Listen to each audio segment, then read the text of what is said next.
bomb diffuser.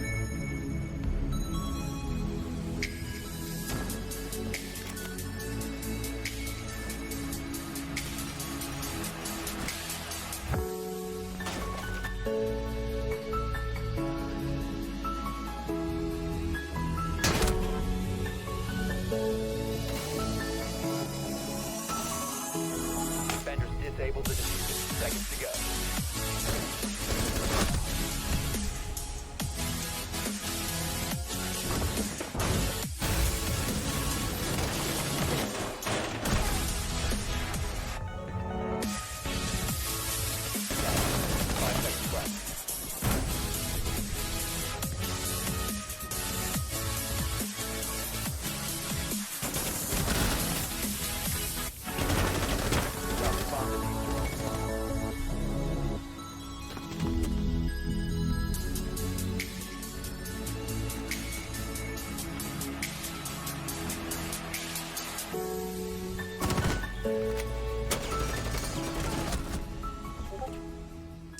Hello everyone, how are you all doing?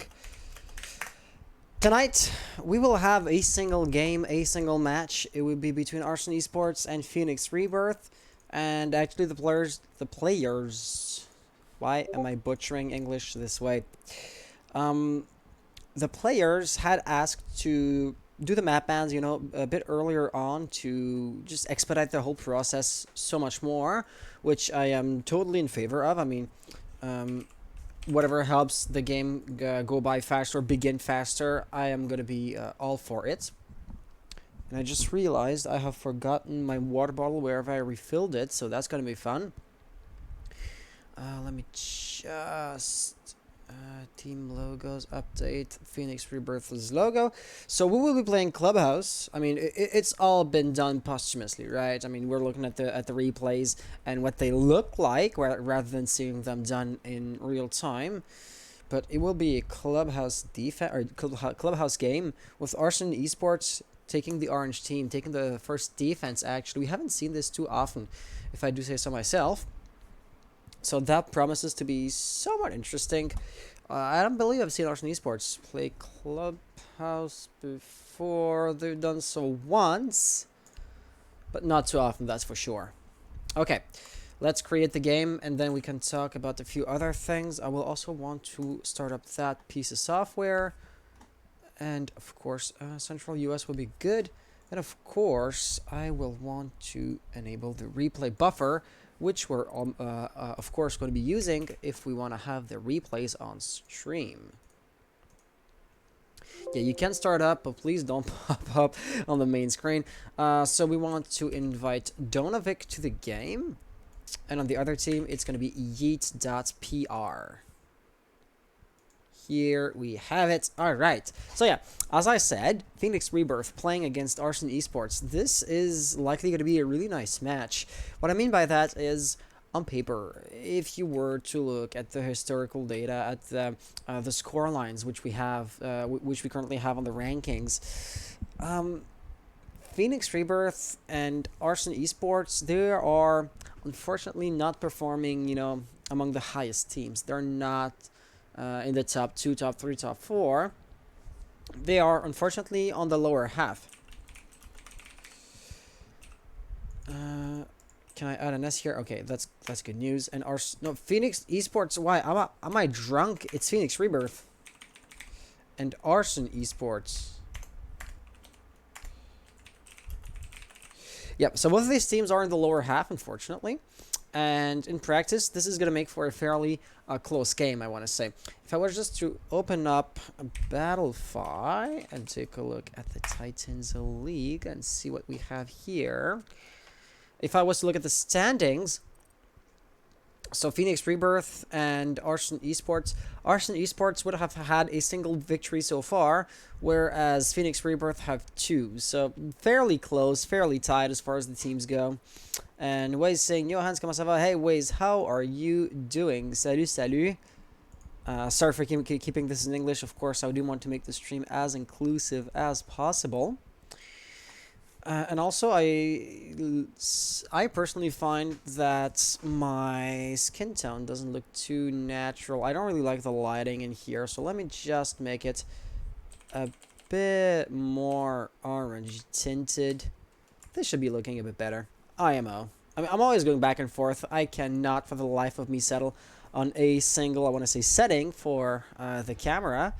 This one might be a tiny bit too much on the orange side, but at the very least, I'll not look like I'm about to keel over and fall dead.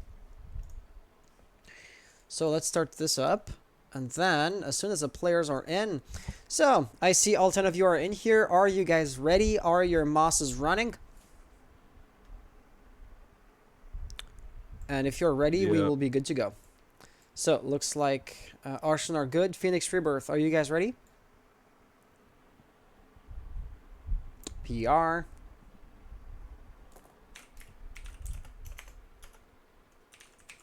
All our monsters are ready. Good, great. So, as soon as I hear back from Phoenix Rebirth, we will be starting the game. Yo, what's your stream called?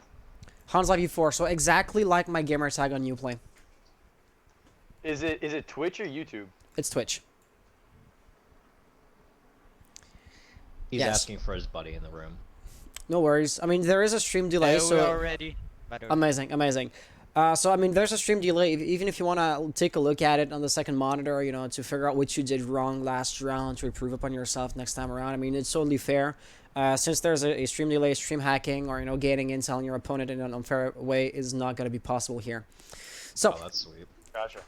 with that being We have said, You sound kind of cute. Let me diff, kiss I you. don't know how to say in English. But oh yeah, the the diffusion. yeah. So the VOD is going to be available. Of course, Twitch is going to have it on for 2 weeks before deleting it. And then after that, I'm going to post it on my VOD dedicated channel on YouTube. If you just look up Hans Live 4 VODs, you will find it fairly easily. We're really likely to rename that channel to DAL, by the way. And if you fail to find it, just hit me up and I'll give you the exact link. Alright, sounds good. So with that being said, Thank both you, teams were ready. So without further ado, good luck, Yes. have fun, and may the best team win. Yeah, have fun, guys, everybody. I need I'll a pee, bro. Oh my Have god. have fun. Well, both teams had told me that they were ready. So I am not going to feel too bad about that. Let me just bring this to the other side because we will want to have the operator bands on screen right here. Also.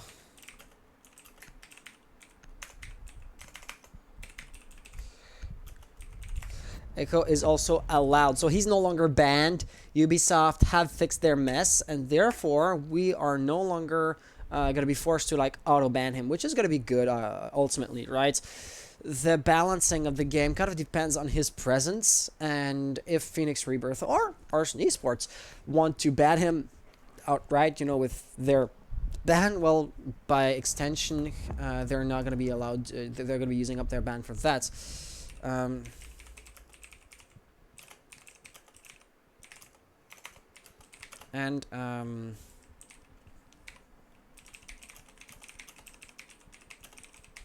So yeah, I forgot who left them the message in chat, but Sacosta was absolutely right.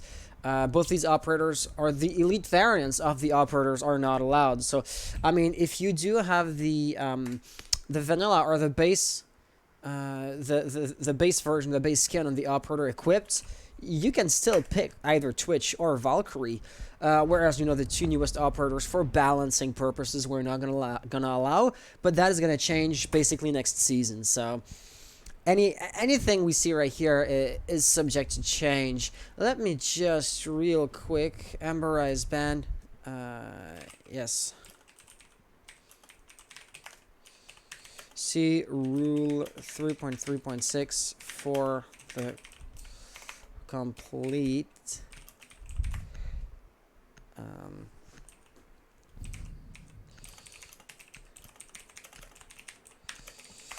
Not all. Not every seasonal skin is gonna be banned. Only like a few of them. Blank, do you think I'm cute? I'm cute. How did you know? All right. So, without further ado, Xanga, by the way, comment ça va? I believe I had responded to that. How are you doing? I'm doing amazing, personally. Attackers need to locate Blank and saying I'm defuse 14, bomb. by the way. Oh gosh, now the FBI is going to show up at my doorstep, are they? Real quick, let me just disable the info at the bottom left of my screen, because that is not going to be too beautiful. Not the pings, the info, rather. Okay, so, first defense will be on CCTV, and I really do like a clubhouse on that front. The map is somewhat unpredictable, but predictable in a different way. What I'm talking about that here is simply that the primary bomb site, or the two primary and secondary bomb sites, are really close to one another. So, realistically speaking, Arson Esports could either have gone CCTV like they did, or they could have gone in the basement area. Therefore, Phoenix Rebirth couldn't know for sure, and they couldn't handpick a composition accordingly. This is going to be fairly interesting. So right here, of course, Phoenix won't be caught off guard by any stretch of the imagination. They do have the pertinent setup to react to that, but still, they had to think to themselves, okay, if we pick a thermite, are you going to be, you know, adequately equipped to attack either the top or the basement area? And right here, looking at this, he is thermite. He has a very important piece of utility, plus he is the bearer of the diffuser, so he's kind of doubly a VIP, yet I'm not sure what he was doing. Of course, he was destroying cameras, right? But it was hardly a VIP task to do. So it looks like Phoenix Rebirth's strategy consists in inserting yourself through logistic office. Basically, they are going to be looking at a push through the construction area. Therefore, Blink will be your point man. He'll be the first one to receive any kind of pressure. And as you can see, he is likely to get wallbanged eventually. Yeet's drone's going to grab some intel. Lynx right behind him is likely to get a few shots off. Nothing will connect. He will get peeked right here as soon as that Silhouette makes one step forward. He does, and Blink, unfortunately, does not get the kill on Give Me Birth. Therefore, first blood comes to Phoenix Rebirth. Your next line of defense will, of course, be the players on bomb side. So Kimmery, Costa right here with a punch hole. He is likely to have the advantage of surprise should he find himself in a firefight for the first few bullets at the very least. Then after that, his position would be known and he would be open to pre-fires, which would put him in a really disadvantaged position. But he just has to hope to not miss out on his first few bullets. One thing that's kind of interesting is the absence of any kind of attempts at opening up the main wall. So Lynx right here is going to be inserting through the first floor. You have Elios also trying to do something here in garage area. Nothing's going to connect. He's not, you know, making too many strides towards getting on OBJ. But still, Phoenix Rebirth's push is somewhat unorthodox, I want to say. It seems to be bearing fruit. I mean, they got a kill. Donovic is extremely low on the health.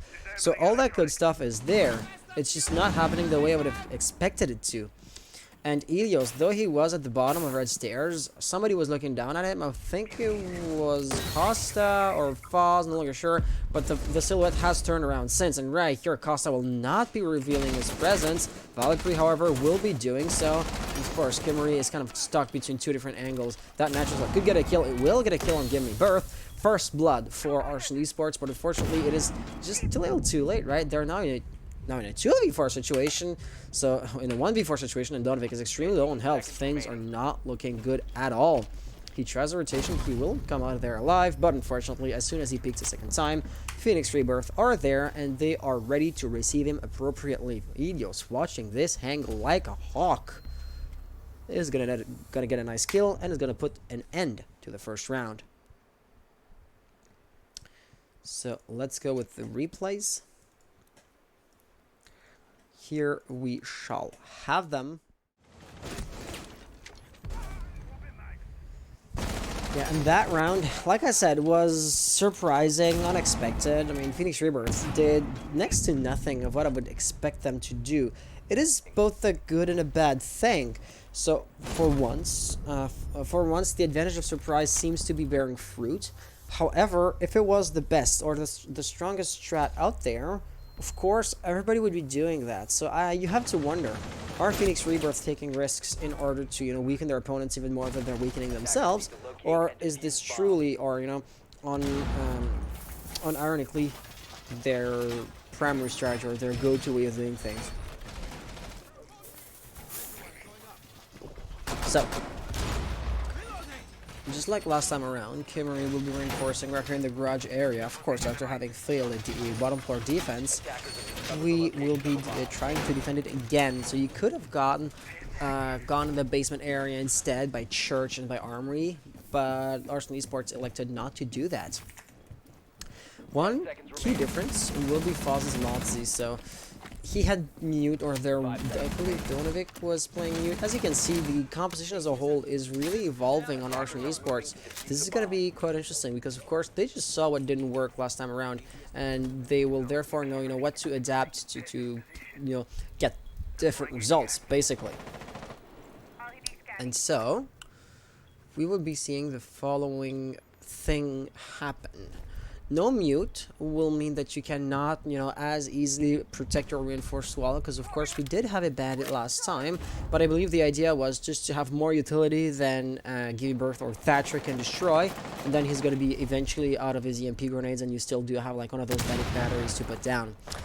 However, this time around, you know, that hypothetical strategy is not really going to be a viable option, so Donovic will be left alone. However, Foss's pests can be used to deny intel on the you know, on the bomb site in the area for the attackers. This could be quite interesting, but for the time being, Phoenix Rebirth do appear to be doing the exact same thing as they did last time, aka they are just repelling, or you know, coming in through bedroom, through construction, and they will be making their way towards OBG from that angle. Unlike last time, of course, it is going to be expected, since Arson Esports, they now know what to be looking forward to, and therefore Kimmery will be having a fairly, I want to say, adequate positioning.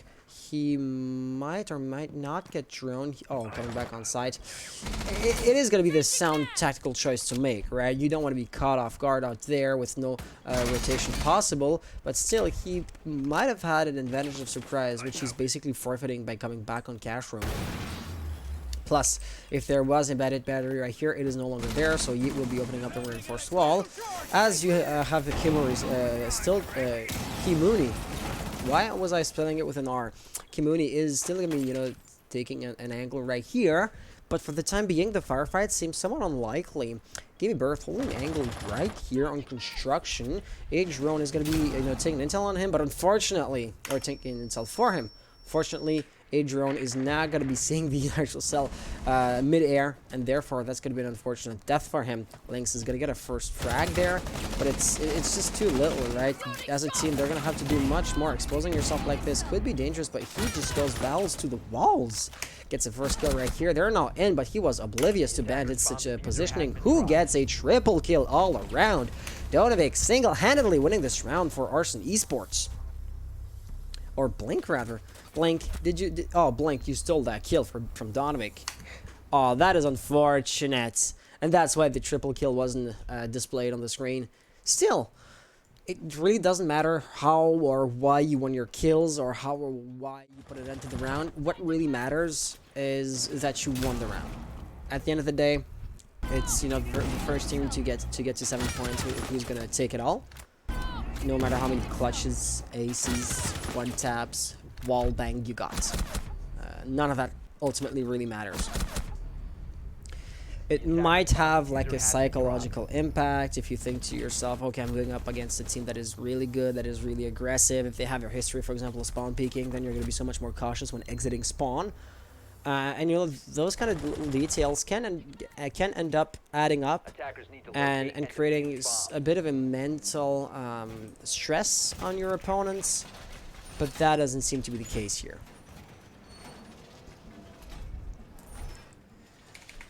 Kimuni in the kitchen area, likely to toss, you know, a black eye camera somewhere in the kitchenware, reinforcing the hatch, of course. If you look at the composition as a whole, it is going to be extremely light, really, really mobile. I mean, just about everybody except Kimuni could be roaming. Of course, I'm not saying it's going to happen, because it would be foolish to only have one single defender on OBJ. But I mean, Blink and Costa do have a kit that would actively help them in roaming. And Jaeger and Bandit, of course, even though their gadgets aren't going to be aimed at that playstyle in particular, they have decently good guns, and they're, you know, 3-speed 1-armor operators. So their mobility alone can be a great tool when it comes to roaming. Ultimately, of course, you do expect Pulse to be playing right here. You do expect Kimoni to stun OBJ because he's not a roamer by any stretch of the imagination. But the greater point was, the defense is going to be really, really light. They're not going to be in a position to just slug it out and eat more bullets than their opponents. I mean, there are no dogs or rooks that can just either take as little damage as possible or just keep on overhealing and overhealing after having taken a few shots. So if it was to come down to a war of attrition, I would expect Phoenix Esports to win out in that kind of engagement. Though once again, it yet has to happen. Your roamers will of course be present, right? So there's going to be Blink at the first floor, pool tables, strip club area, that kind of general positioning. And even though the hatch has been blown open, his position was not necessarily known. Now, of course, it is going to be thanks to the pesky Inox device. And unfortunately, Blink has maneuvered himself in a dead end, so to say. There are exterior exits, which are not really viable for a defender, and only one interior corridor. So you only have to have one player, for example, Rebirth, watching the angle, and Blink is basically cut off. Plus, it's just a matter of time before Ilios comes in and basically outflanks him. So Blink right here is going to be in a really tight spot. I honestly do not expect him to make it out of there alive. But that might not even be Blink's goal. If he's playing for time for long enough, if he manages to waste a lot of time for Phoenix Rebirth, his death or his contribution to the team, even though he might not get 2 or 3 kills, though he gets one right here, might still be adequate. And like we see, it's going to be a kill for a kill, so neither team really getting the upper hand. But still, Phoenix Rebirth, now they had to attack the bomb site with but a single player, but 2 players remaining on alive, and only 1 minute on the clock. This is where, you know, the roaming game is end up shining, actually. Plus, your remaining attackers are basically going to be support operators, right? Thermite, Hibana. They would hardly be considered entry fraggers, and therefore, since they're the last players alive, they have no choice but to force themselves into this role. But it's not going to be a natural role for them. Yeet and Lion are likely going to be caught off guard, maybe in an awkward position, and they're going to have to make do, which is really unfortunate right here. Yeet is unfortunately going to lose out his firefight, leaving us with Lion, last player alive. He gets 1 kill, now only has to get another one, but he was oblivious to Jaeger's positioning, and therefore Donovic is going to get a kill on an unsuspecting victim. And there you have it. Arson Esports will be taking the lead for this game right here. We have already seen 3 rounds played, and what I mean by that is it was the half of the first half. Should you have, you know, a defense-sided victory after victory after victory, it would be fairly easy to figure out that there's going to be, you know, another cycle that starts anew, you know, going back to your primary, then secondary, then tertiary bomb site. However, since it was somewhat mixed, right now, your defense has no choice but to go to gym and bedroom, which would be a somewhat weaker defense, which, you know, in turn should give a solid advantage or solid chance to Phoenix Rebirth. They can win it. I'm not exactly saying they will absolutely take the cake, but it is entirely possible for them to, you know, use the advantage of having to push a weaker bomb site to gain a fairly easy point by doing so.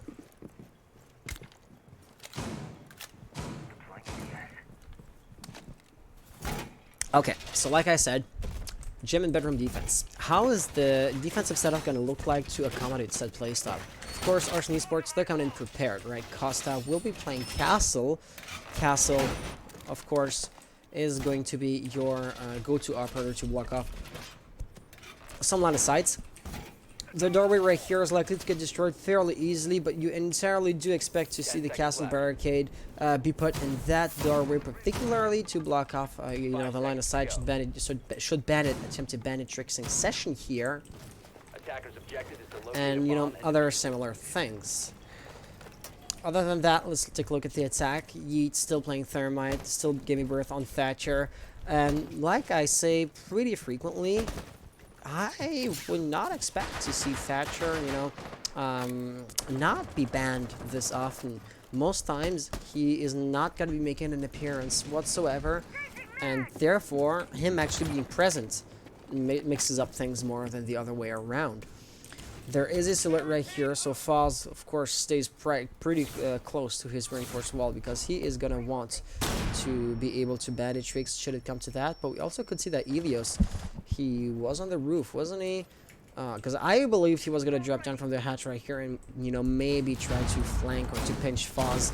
But apparently it's just not going to happen. So bandit tricksing session is going to be in place.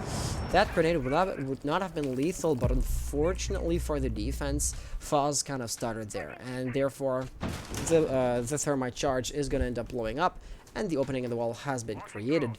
With that crucial part being out of the way, with Rebirth getting a nice kill on Foz, and now it looks like Ilios is confident enough to drop down. There's still the castle barricade, but that could actually be used to his advantage. I mean, imagine if he does not breach the door, But the wall instead, he's going to have a really nice line of sight on all three, actually, of the defenders on bomb site.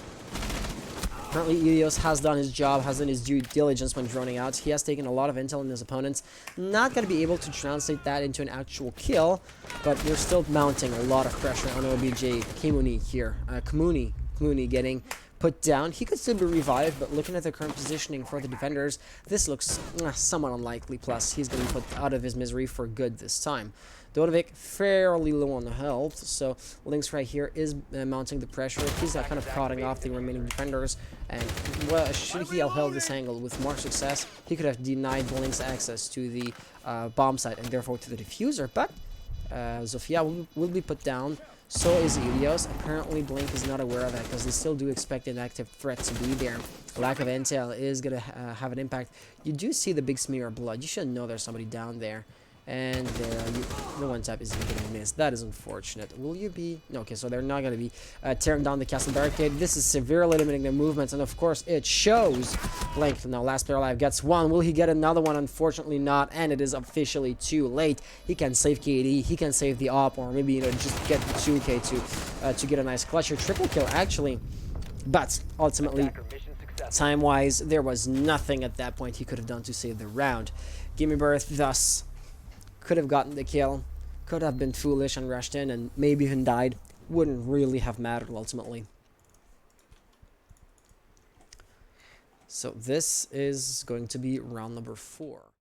The scoreline is now 2-2, so neither team really able to differentiate themselves or to actively, you know, get the advantage, get the upper hand compared to their opponents, which, you know, is, I want to say, well liked by me, to be honest, because when you do not know who is going to win it out, it keeps the game so much more fresh or so much more interesting.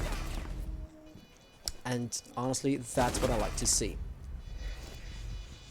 If we could know, you know, in advance which team was going to win, it would be it's unfortunate, because then the game loses all of its flair, all of its interest, and you just think to yourself, okay, well then let's just get it over with. It's just a formality at this point. But no, actually, really, none of that is going to happen. So, round number 5. Defense is going, of course, once more on CCTV. It's the only point they could go towards, right? I mean, they could have gone gym again, which, of course, they're not gonna go. They're not gonna do. They could have decided to go in the bar area, but I mean, let's be real. Therefore, CCTV was the only viable or the only reasonable choice. And it looks like Phoenix Rebirth knew that. I mean, looking at the composition, you do see Yeet with Thermite. Thermite, who is likely going to attempt to breach the exterior half roof wall right here. Failing that, or even after that, he would likely try to open up this wall, the soft wall, but might I add, by the way. And you also have a Hibana Ilios right here, likely to open up the garage walls. And by the way, speaking of garage, do we have any defenders here? It is wide open. I mean, they could just breach the main entrance and walk right up to the catwalk. Wow. Unlike last time, however, Donovic this time around is going to be able to, you know, destroy the first bandit battery or the first exothermic charge. So that is going to be, you know, already miles ahead of where they were last round, you know, tactically speaking. Plus, Blink has realized the garage was sorely exposed. He is going to act accordingly. Unfortunately, not getting the shots. The handrail here was blocking the bullets. How unfortunate. But Ilios is going to escape of that, you know, untouched. So as far as the defense goes, so far so good. He has lost one of his exothermic charges. He still has one up though, so he could maybe attempt to, you know, outsmart Donovic again. Lynx is still going to be in the lounge right here, so should you not be in a position to, you know, flush out those attackers, Donovic is likely to get that once more. Ilios, I believe, is out of X-Kairos, so there you have it. Hard breaching capabilities now exhausted for the attackers. They are going to have to, you know, basically follow the map, follow the doorways, follow the corridors, which in turn will make their movements, their plan of action so much more predictable. Walking up the red stairs, of course, we're going to have... Basically, this is Donovic turning Lynx's impact grenade against their former masters. Now, Lynx is gonna have to, bear the weight of that failure, and he is gonna have to attempt a 1v4 clutch. Can he do it? I mean, he currently has 3 kills and 4 deaths to his name. Gets a 4th, not officially tied, but rushing in when you have next to no intel is a dangerous business, to say the least. Donovic is going to prove that. Of course, he sees his teammate dying right in front of him, and reacts accordingly. This is not too surprising, but yeah, 3-2 scoreline. Ultimately, this is a defense-sided map, so I am not surprised, nor am I really worried for the blue team. As soon as the rules swap, it is fairly likely, or if not at the very least, not unexpected, to have the defense, or the new defenders, aka Phoenix Rebirth, start to win their rounds again. But with all that being said, we now have one last round to play before the rule swap occurs. So let's take a look at it right now. The defense here was successful. It has not been successful in Church and Armory for 2 rounds, so this is where Arson Esports are going to go. And the composition is slightly different compared to what we've seen last time the defense went downstairs. So the interesting thing is, Arson Esports, even though they're going for the same bomb sites and everything, they are still in a position to keep things fairly fresh. Costa will be quite interesting, because he is definitely going to be putting on those pesky goo mines left and right to make sure you know where the entryway is going to happen. Or where the push is going to happen from, rather, entryway. That does not really happen. Yeah, working on my English constantly. Other than that, your composition is also a bit less light, right? They're less mobile, and having, for example, Bandit, Jaeger, really pulls, really lightweight, 3-speed, 1 armor operators on bomb site.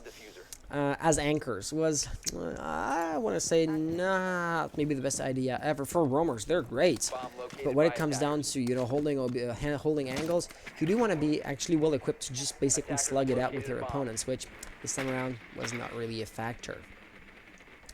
Lynx will be droning, so will Elios. Rebirth already in here. However, hard breaching capabilities wise, you really only have thermites, so Yeet could blow up this hatch right here, but he would be ill advised to do so, honestly, because if he does open up the other hatch, well, the one on Moto, the one in kitchen, dirt tunnel, or even the church wall will no longer be breachable. So they are gonna have to actually think about where and how they want to use their utility. However, it looks like I talked a bit too soon. Thermite has already breached that, so he's down to his last breaching charge, or exothermic charge, actually.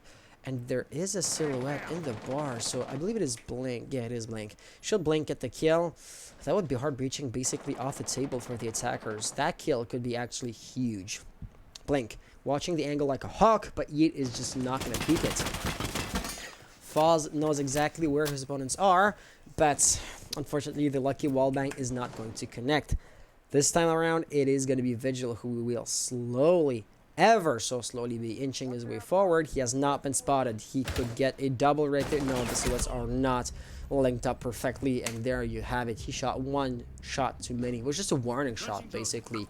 Elios, or rather Lion, reacting to that, and you see why the guy's gamer tag is Lion. It's because he kind of mains that operator, and he mains him pretty well, I might add. I mean, he has 3 kills, 4 deaths. Okay, it is slightly negative, but ultimately he is not entry fragger. He will be more of a support operator, and apparently he was aware of Mozzie's general surroundings. But he was unaware that Mods was going to peek right there and then, or failing that, he didn't know how to deny the kill here. Rebirth also somewhat out of touch with reality, just going to get shot down fairly easily, and Foz is going to do the same thing to Lynx. So the rule swap will happen with the 4-2 scoreline, which is somewhat typical of this map actually. And like I said, it is, to me at the very least, it seems to be indicative of fairly even-sided teams, considering that the defending team has an inherent advantage because the map isn't, the best balanced map out there. Well, Phoenix Rebirth, they won just about as many rounds as you would expect them to do, and therefore now I totally expect the situation to kind of flip upside down.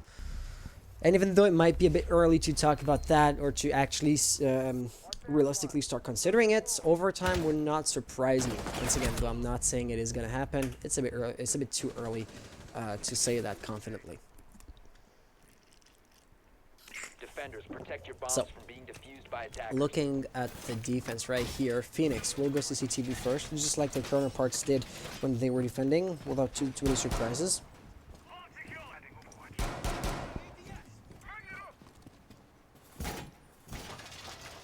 Okay, so let's take a look at what we got. Give me Birth and Lynx reinforcing Garage. That is not too surprising.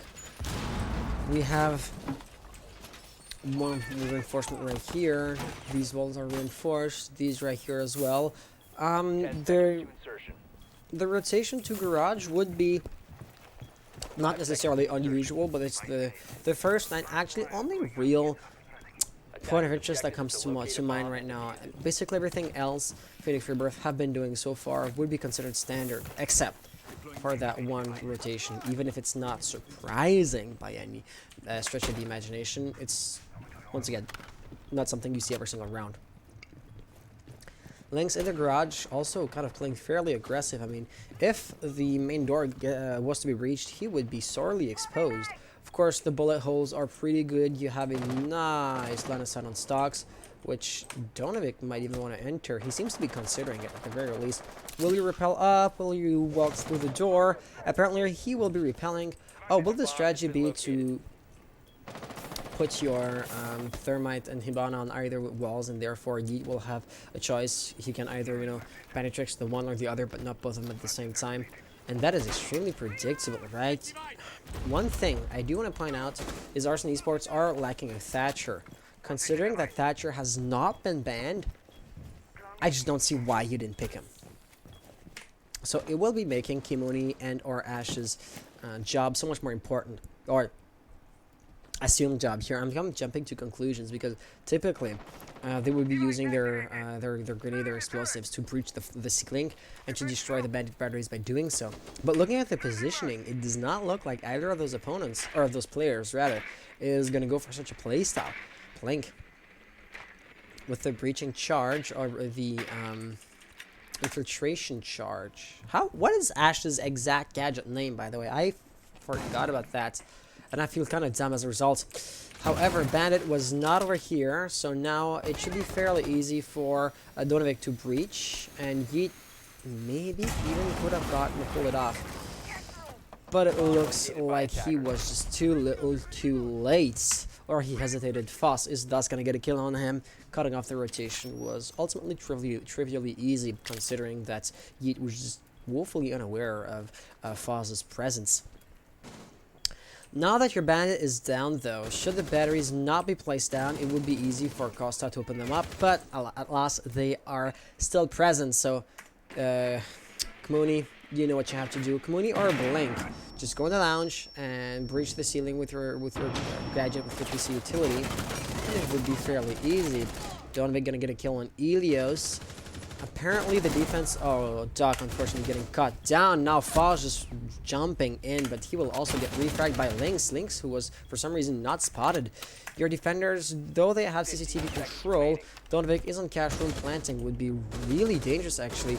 Mooney is gonna get put down.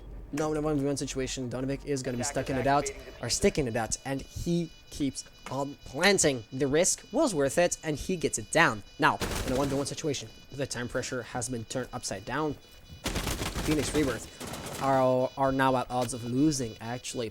Lynx is really low on health, whereas Donovic is up to full health. So that, of course, gave the inherent advantage to Donovic, who is, without too many surprises, going to win the round.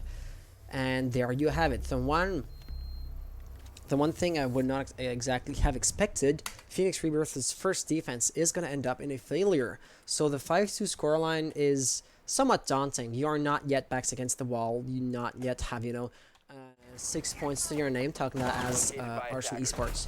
But it's, just not yet. They're 8 points off of that. A competitive match is played over the course of 12 rounds, barring an overtime situation. And 2 out of 12 rounds, this can happen fairly quickly. So, like I said, Phoenix Rebirth, they're not backs against the wall. but only in name are they not. They cannot allow any other slip-ups from that point on, because if they were to do so, they would be truly in a situation where the slightest mistake would be fatal. And to be honest, the mistake, you know, human error is just normal. As humans, we are expected to have a slip up, to forget this, to miss out on that every so often. It is, you know, normal, like I said. But considering that, you have to keep some margin of error to be realistically able to winning back the rounds which you've lost. The gap between the two teams is becoming really, really big now. 3 points is nothing to laugh at. So, though I don't think it is going to be easy, I still deem it possible for Phoenix Rebirth to win out the rounds which they've lost. However, should they lose the next one, I would basically call it the point of no return. And the point of no return, for those of you who are unaware with, you know, that invention I came up with, it is basically the point at which I do not realistically expect the losing team to be able to mount a comeback. You know, assuming Arson Esports wins the next round, they would not yet have won the game. Phoenix could still, on paper, bring this back into overtime and win the game from there. But the gap between the two teams is so big that I do not realistically expect such a scenario to unfold. Lion will be here, and that could be fairly aggressive, but he's certainly exposing himself with that impact nade. Has to run back, and of course the pressure will be mounting on him. One thing will lead to another, however, so like we could see, he is just forcing the attackers to dump a lot of utility his way, and of course Lion is no longer there, so that was kind of interesting in the sense that he was able to scare the attackers off, slowing down their attack, taking a bit of health away to Foss, forcing, I believe it was Blink who tossed in a flash grenade, you know, all that good stuff. Though he didn't get a decisive kill, he still ate up at the attacker's resources, be it health or piece of utility, or time. Ultimately, it's not as if he got a kill, it's not as if, you know, he depleted, say, Thermite exothermic charges by shooting at them or anything along those lines. So the gains are going to be quite small. He didn't lose anything in the process, so it's still a win, but it's a small win. Oh gosh, that was risky from the Evil Eye, but it is going to be pinging in real time, and Jaeger is likely to attempt to get a wallbang off of that. I do like the ballsy playstyle. One thing is for sure, you don't see that too often. The ping right here is going to be the last one of its kind, since the Evil Eye has been destroyed, but unfortunately they are not going to get the kill in Blink. But that is until Gimme Birth has a say or that's until Gimme Birth tries his hand at it. Foz just coming in, getting a double kill. Actually, nicely done. And not the triple kill. It will instead be a refrag situation. Now, the 2v3 situation is not exactly going to be easy for Arson Esports, but still entirely doable. I mean, looking at utility, Kamuni is a jack-of-all-trades operator. Zofia is a really capable, you know, character. Costa, I mean, the gun isn't the best. He's depleted his utility. Still has a drone, so there's that. But ultimately, I mean, if our utility-wise, tactically-wise, Kamuni is the most likely of the two operators to pull it off. Diffuser hasn't been lost. Every attacker still is full health. So on that front, things are looking decently well. I mean, let's not forget, they're at a numerical disadvantage with the time running out. But things are not, you know, that desperate either. Of course, they will be pinned. Kamuni will be put down, and oh no, Thermite was turning around. Apparently, he was expecting the fire to be coming from a player pit for some reason, and that just gave Lynx the perfect shot. And actually, a double kill. Double kill on Zofia, kill that he did not really earn. But Zofia would have just withstood and would have brought herself back up. So it really does make sense that he goes for that kill. And therefore, we're going to be having a 3-5 scoreline. Like I said, Phoenix Rebirth absolutely had to win the round, and they did.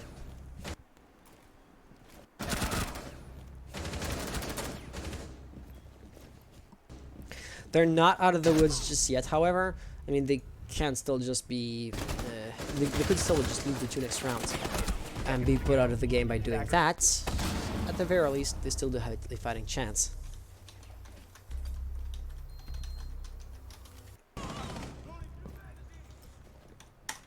Okay.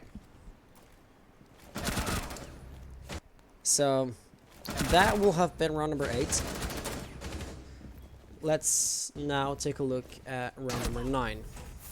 Of course, Phoenix Rebirth, they lost on CCTV.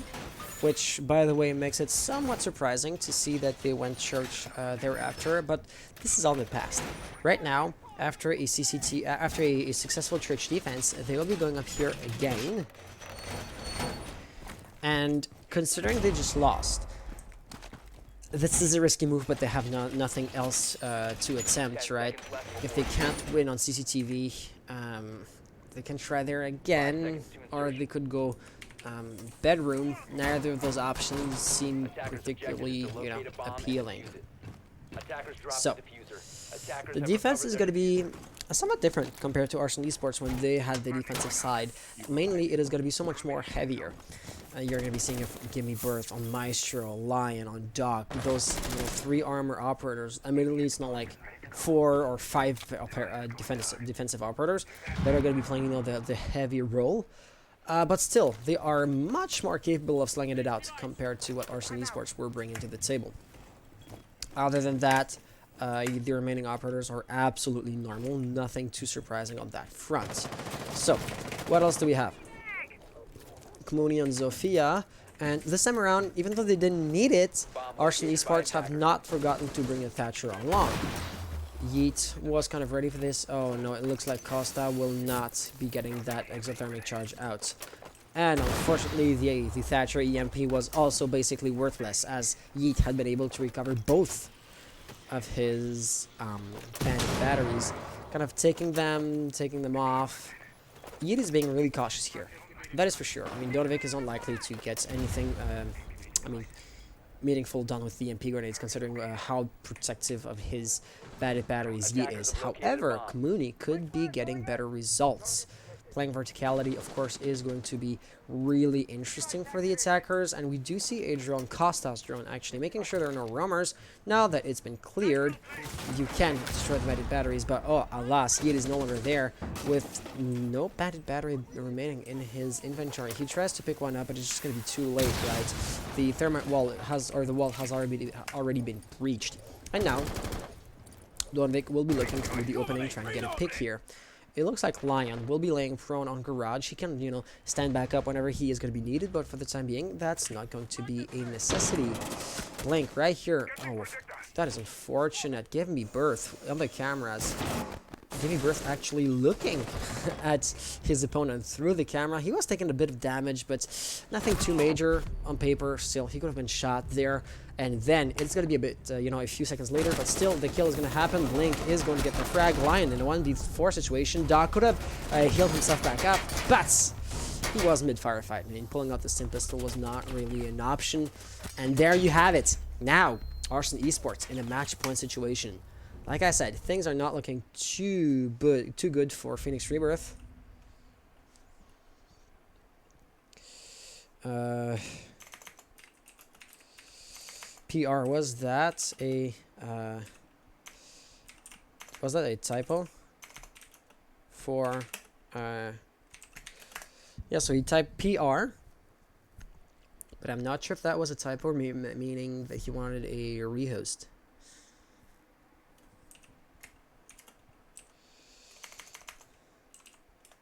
Okay.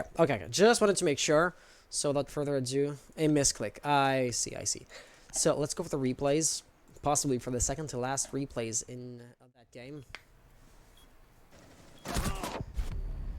And Yeet saying his FPSs are dropping. That is unfortunate. Also, on another note, Phoenix Rebirth, I have heard that their coach just bailed on them, I believe last week. So that, of course, threw the team into mild disarray, and that can't be helping them. I mean, the absence of a coach is not going to have an impact on your performances mid-game, but rather, on your preparations and on your practice sessions. And for example, having a regular player have to take care of scheduling, for example, is going to be putting an extra stress on the team. So once again, not to excuse or not to say Phoenix Rebirth, they were lost from the beginning because of that factor. It could still have an impact on the game as a whole, or rather on Phoenix Rebirth's performances as a whole. Nonetheless, Phoenix Rebirth just not able for the life of them to win a game or to win a round on CCTV. They will be resorting to a bedroom defense instead.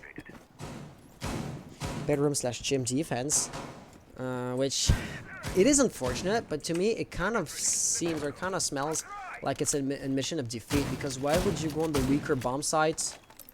Except if you think to yourself, okay, there's just no way in hell we win on our primary bomb site. That is really, really unfortunate. But there we have it. Okay.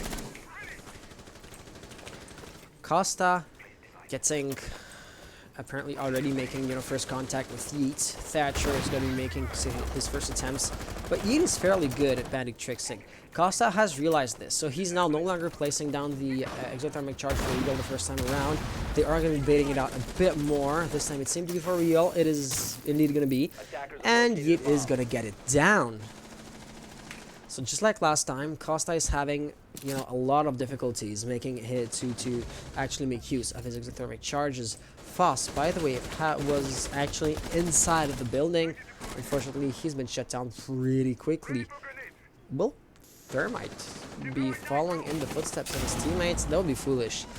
Blink attempting something through logistics office. He has received some pressure, some damage. But the good news is, as a whole, he is a great distraction. Costa could use this to his advantage to breach the reinforced wall, because Yeet would be so much more cautious about just turning around and go for another round of bandit tricksing. It remains to be seen. We don't exactly know what's going to happen. Blink right here, barely not seeing his opponents and not trusting himself enough to just rush in. But there you have it. Link's caught totally off guard. He could not actually go for a kill on Yeet, but Yeet is going to be reacting first. And things are just, falling apart. It looks like Donovic is going to be in a tough situation right here. He does get the first, but he was still in 1v4, now 1v3 situation. Does not have diffuser, roughly down to half his health. And he is really, really exposed. Anybody in the bomb site, who was just to go prone, would get a kill on him. But still, Donovic with a double frag right here. That is really strong. Elios actually reinforcing. He does not want to get outflanked. He knows full well that Donovic is not going to be pushing in blindly, right? Rebirth apparently intent on peeking, maybe not contemplating it at the very least. But the thing is, Don does not have diffuser, so he really has to either play for kills, he only has 20 seconds to do so, by the way, or run out and try to grab the diffuser. Considering the time, it looks like he's going to go for the kills. Barely not able to crawl through. Oh, he just made it right here. Did he not? I couldn't tell you. He should make it at the far end of the wall. No, with 3 seconds remaining on the clock. This is unfortunate, but due to some miscalculations along the way, Phoenix Rebirth will be winning round number 10. And yeah, so the final kill cam will be somewhat boring. I do not know if Phoenix Rebirth were aware that they had gotten a hold of the diffuser, because of course the bearer had been killed outside, and thus you're unlikely to see the lunchbox drop to the ground. Donovic saying I'm too fat. How unfortunate. But yeah, seeing as he didn't have diffuser, of course he couldn't plant, and if he was to plant, he would have been peaked pretty quickly. Gym as a whole remains fairly exposed, right? There is no cover except the gym bench itself, the workout bench, and that's just abysmal. It is a really, really small piece of cover. 5 seconds. Okay, you cannot see it because of the replays, but the players in chat responding to Don saying, "Oh, I'm too fat," aka he couldn't fit through the wall. Well, that's okay. You're in the gym. Just work out a little. Donovic saying Thatcher is the big guy. What can I say? Well, start pumping those irons. Might help. Okay, but all joking aside, things now are looking somewhat better for Phoenix Rebirth. They are visibly, as you can see, playing a basement defense. Basement, which yielded some results last we had them defend here. So, should history hold true, they would successfully defend here, which would bring a 5-6 score line. But then they would have no choice but to go either CCTV rather, or church or bar. Once again, we're not even mentioning bar. And once again, history twice at this point has shown us that Phoenix Rebirth do not appear to be adequately equipped to successfully defend the CCTV area. So I'm starting to wonder if Phoenix Rebirth actually do have a fighting chance. They will have to surprise us as far as CCTV is concerned, and it of course can happen, but it has to happen. So just like last time, Arson Esports' hard breaching capabilities always are somewhat of a mystery to me. So, right, Maverick has been banned, so you won't be seeing him anytime soon. But still, with Costa Hibana being the only hard breacher, you are basically not allowing yourself to open up every single reinforced wall, being the hatches, as soon as you have a Cade, or Cade has been banned, or an Impact Need Tricks, or as soon as you decide that you would actually like to open up the dirt tunnel, you are going to have to make a choice. This hatch, or this other hatch, or this entrance, or, you know, church tunnel. Not church wall, rather. Choices and choices, because you don't have enough hard-reaching utility to actually open up every single one of them. Kamuni seems to be content on walking down the central stairs. He'll be joining out first. Give me Birth, actually, you know, looking, shooting, but Blink will get the first blood. That's going to be through verticality, actually open it using or turning the opening in the floor against its former masters. There is still Give Me Birth right here, who is technically, I want to say, but just the bare tip of his head right there, you see it, and Blink is going to end up getting the kill. That is going to attract Jaeger, who will just fall right on in the trap. So, Blink, could you even put an end to the game with an ace? That'd be a really adequate ending. Quad kill now, but no, he will get shot down. Lion with a double, maybe in a triple or a quad. Unfortunately, not the quad. I was seeing the clutch and the almost ace and the counter clutch, because the attackers were lining up, that is for sure. Ultimately, Arson Esports are going to win this. A sorely needed victory, might I add. And once again, they had only one win to their name. And as unfortunate as it is, it was a won or a victory against a team that had disbanded, so it was a free win, basically. So this victory, this nice victory is going to be, I want to say, promising or good for their morale. Dawn of all people. I mean, if you guys want to have the moss, we are going to have to ask to turn them in. Yep, GG's. So since the players had asked for Donovic to turn in his moss, we'll have to ask Don. Attackers have located a bomb. Great, thank you. So I will have to analyze this first to validate the scores. Yeah, so you just go on mediafire.com. It's basically a media sharing website, so you upload the moss on there. The website will generate a sharing link, and you just send me the link, basically. No worries. So at this point, basically, I'm gonna have to put the stream on hold, because I'll have to analyze the moss. The moss can contain some sensitive information. I mean, it has literally everything that runs on the computer, so I'm not going to be analyzing it publicly. So, like I said, I'm putting the stream on hold. As soon as moss has been figured out, we will be conducting the replays either with Arson, or should something fishy be in there with Phoenix Rebirth, to conclude the stream. So, with that being said, thank you all for being here. I hope you stick around for the interview. It shouldn't be too long. We are building in-house automated moss analyzer tools, which should, in theory, make things a bit easier to analyze. But until then, thank you for being here, and we'll see you in a short bit. Don't go anywhere. We'll be right back.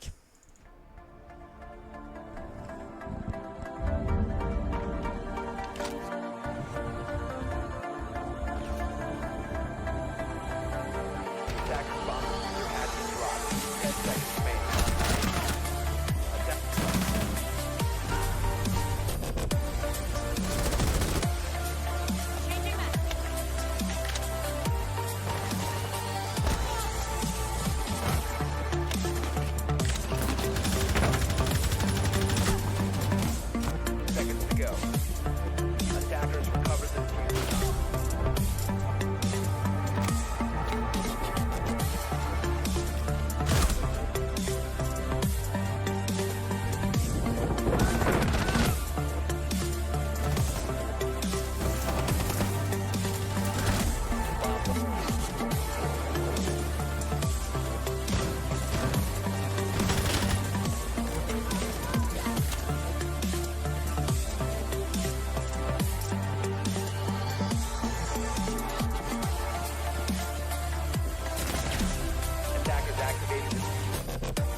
I'm back.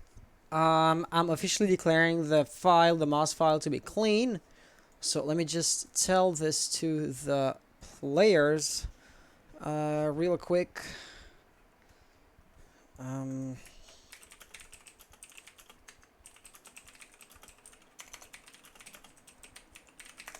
So yeah, the MOS file. DC'd. No, DC deconnected.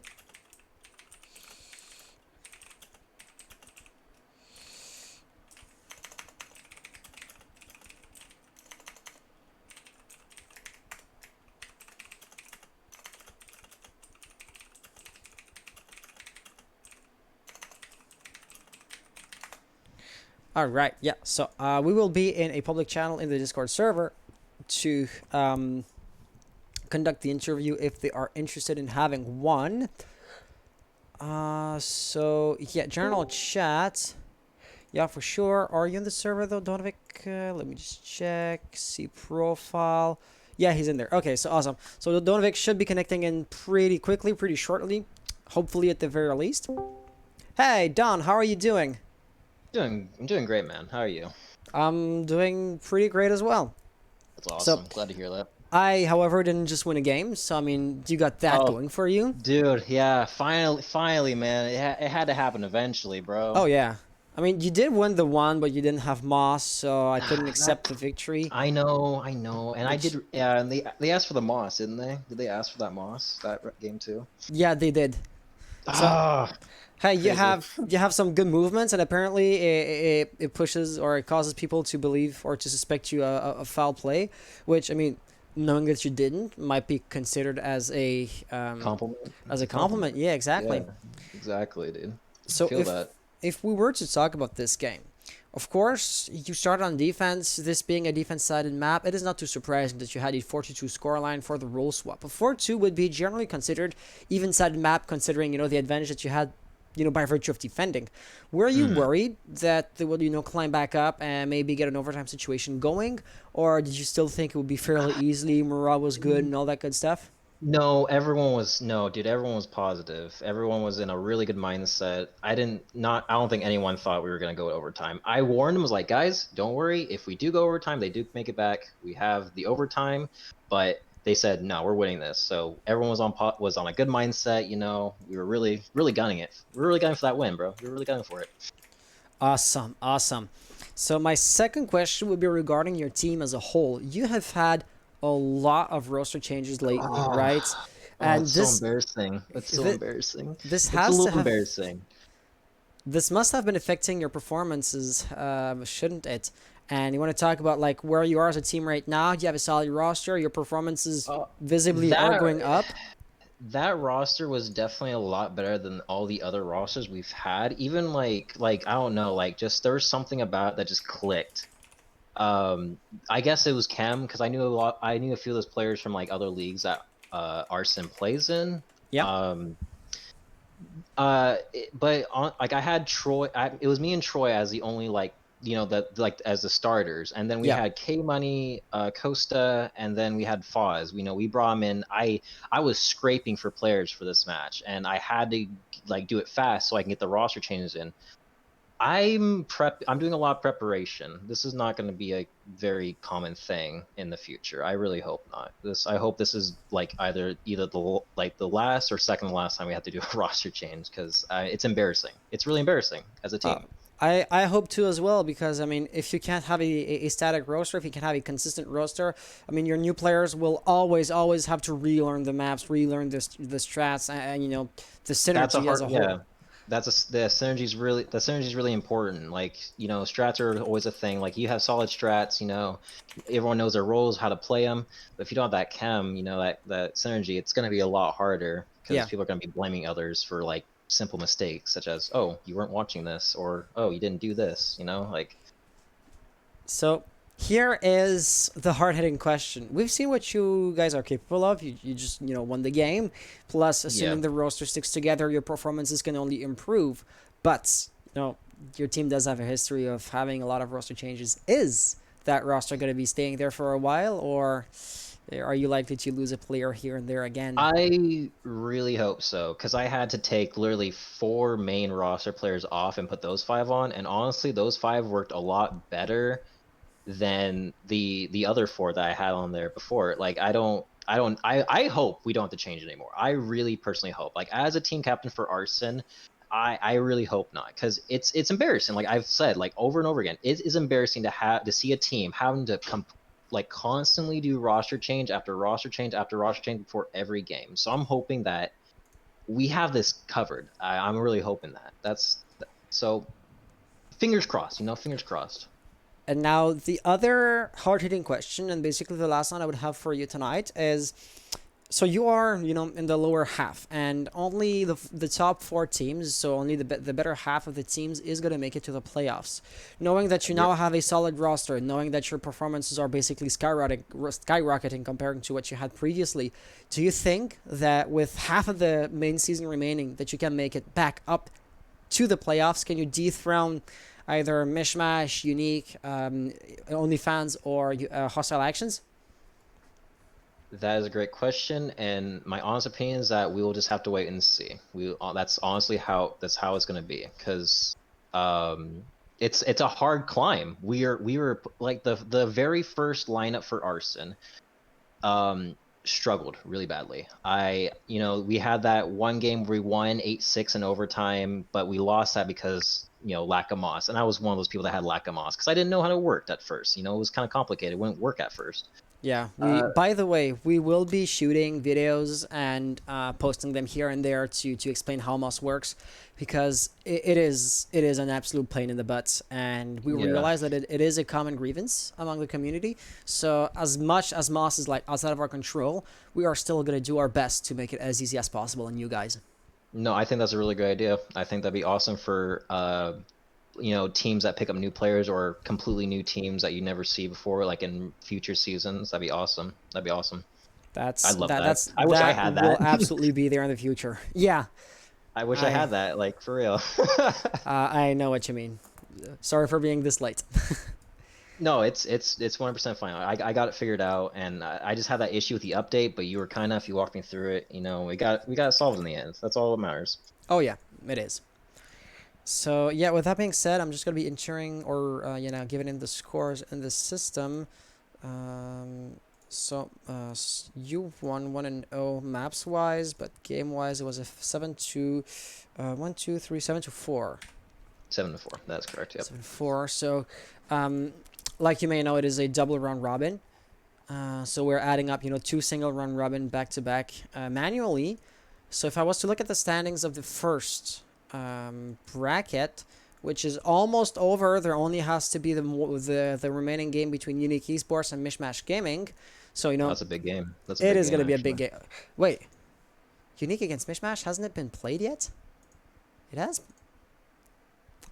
I thought I did see him. I thought they played one game already. Are they supposed to play 2? Match 27. It has been played. Actually, it has been played.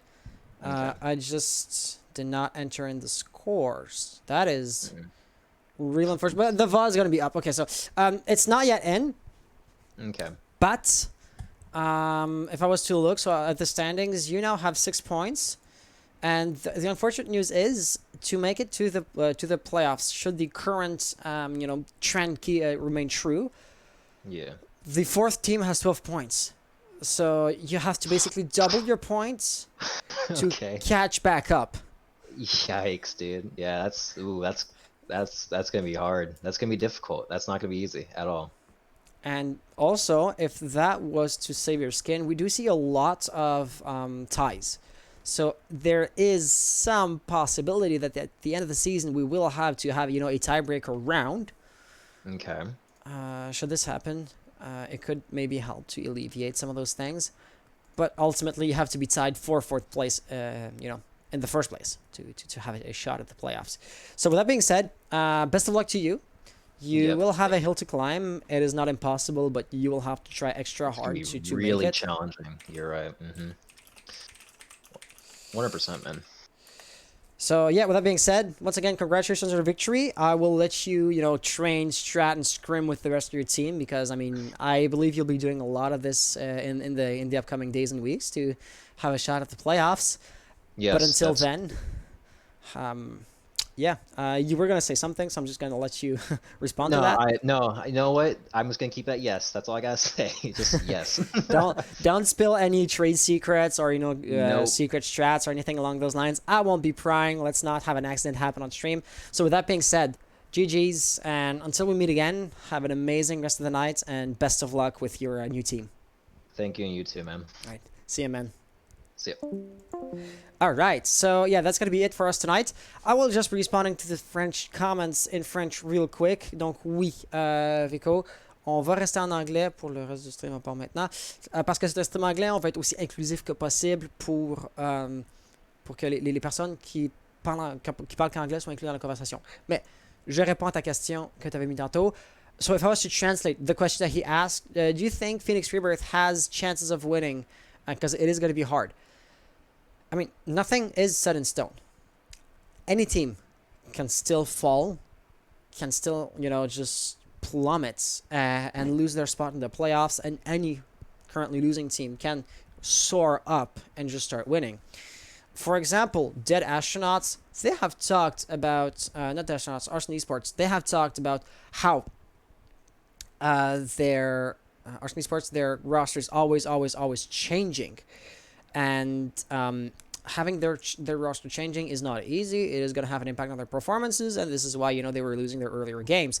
Now that they do have a more static, a more stable roster, well, they're starting to win their games, like we saw tonight. Phoenix Rebirth, they've had a similar bad luck recently. Their manager just bailed out on them, so that of course is going to add an extra weight or an extra, I want to say, point of friction to the team, and that is going to be making their game so much harder. Dead Astronauts, though they didn't have a string of bad lucks, they have been playing with a lot of subs and a lot of games, so apparently the main roster's availabilities isn't all the way there, and they say that they don't consider they played well. They say that they know they can do better, so if they can do better, and assuming they end up doing better, could they make it to the playoffs? If Phoenix Rebirth were to have a good coach that comes back in, that lifts the team back up, could they make it to the playoffs? Arson Esports, now that they have their roster, just let them have more games under their belt with the new team, let them keep on working their strats. Could they make it up? I mean, Dead Astronauts, they are disbanded, so they are the only team that has no chance of making any kind of comeback. But other than that, there is a reasonable explanation, and there's some potential for an insight to the struggles of the currently losing teams. For the better seeded teams, if I was to look at Mishmash Gaming, Unique Esports, once again, I mean, the question was, are Phoenix going to be having a realistic shot at making it to the playoffs? Anything can happen. I mean, imagine if, let's say, Unique Esports' coach was just to decide to bail out on them, like Phoenix Rebirth's coach did. That would have an impact on their performances, and they would likely, start to lose a few rounds, which they wouldn't have otherwise. So all that together is going to be quite interesting, because something can happen in the positive way to you, and something can also happen negatively to the other. But it can also go both ways. So for real, there is absolutely no way of knowing. We will just have to keep an eye out and wait and see. With that being said, however, it is going to be the end of the stream. The last match of week number 4 will be played Monday at 8:30 p.m. However, if you want to participate into the tournaments, the weekly tournaments, which we will be hosting tomorrow, head over to battlefy.com/DAL-NA and feel free to register there. It is a season just like the Titans League, but with a different format to accommodate different needs for a different subset of the community. So I hope to see you there, either as a player or as a spectator. Vico saying, tellement ouf, je te suis depuis longtemps, depuis tes compétitions d'abonnés PS4. Yeah, that was a long time ago when I was used to hosting PS4 competitions. Ultimately, I don't regret, abandoning the console platforms, Xbox One, PS4. The reason being I can focus so much more on those comps right here. And of course, the results kind of show for themselves. We are now with a proper org, with a proper season, staff in place, all that good stuff. So it is really, really nice to see. So yeah, that is basically going to be the end of the stream tonight. Once again, thank you all for being here. I hope to see you again tomorrow, like I said. But until then, have an amazing rest of the night. And yeah, I hope to see you again soon. But until then, bye-bye.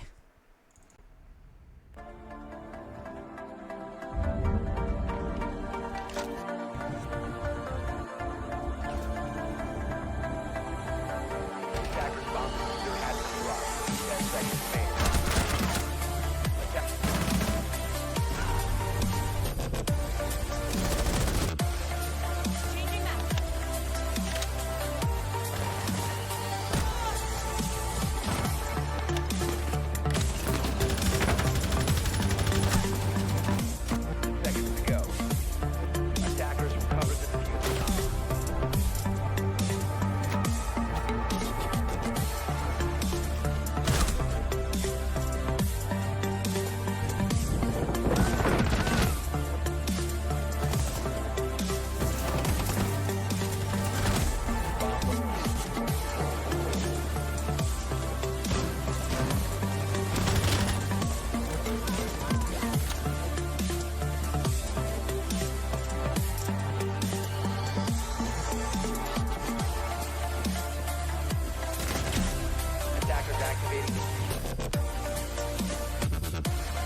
the diffuser. Seconds to go.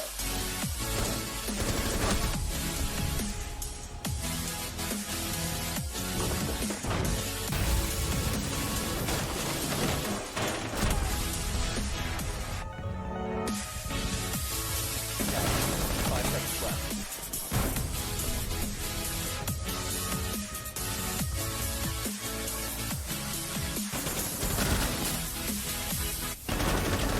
Drop the bomb.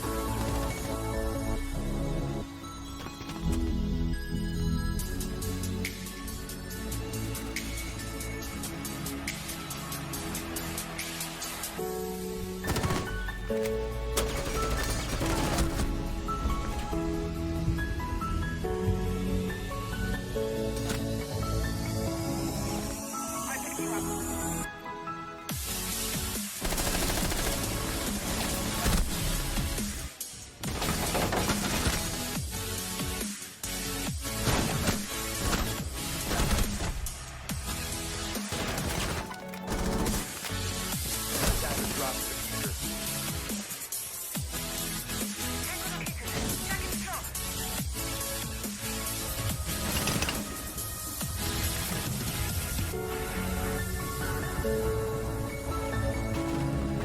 To go.